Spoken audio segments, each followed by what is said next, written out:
আমাদের ফোনে দুইটা সিম যখন অ্যাক্টিভ করা থাকে, ভুলভাল চাপাচাপি করার কারণে সিমটা ডিঅ্যাক্টিভ করা যায়। সিম ভরা আছে দুইটা, কিন্তু নেটওয়ার্ক আসে একটাই। তো এই সিমটা যে ডিঅ্যাক্টিভ হয়েছে বা এটা অ্যাক্টিভ করবেন কিভাবে অনেকেই জানেন না। তো আজকের এই ছোট্ট একটা ভিডিও থেকে এই কাজটা জানতে পারবেন। যারা জানেন না আর কি তাদের জন্য এই ভিডিওটা। এই কাজটা কিভাবে করবেন ভিডিওটি ফুল কন্টিনিউ করুন এবং ভিডিওতে ফোকাস করুন।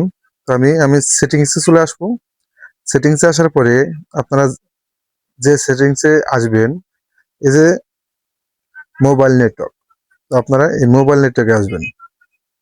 মোবাইল নেটওয়ার্কে আসলাম, এই যেখানে দেখুন এখানে আপনাদের 1 এবং 2 এই দুইটা অপশন থাকবে। ডিজেবল, আমার এটা ডিজেবল আছে, এটা অ্যাক্টিভ আছে। তো আমার এই ডিজেবলের উপরে ট্যাপ করতে হবে। যেটা আপনাদের অফ আছে ওই যে অপশনে চাপ দিবেন। আমি এখানে ট্যাপ করলাম। তো এই যে ইনেবল, তো এখানে যদি আমি এটা অন করে দিই তাহলে আমার এখানে সিমের নেটওয়ার্কটা চলে আসবে। দেখতে পেলেন আমার এখানে সিমের নেটওয়ার্কটা চলে আসলো। এরকম করে আপনাদের ফোনে যদি সিমটা ডিঅ্যাক্টিভ হয়ে যায়, এরকম করে অ্যাক্টিভ করতে পারবেন। তো দেখা হবে পরবর্তী যে কোনো ভিডিওতে। আল্লাহ হাফেজ।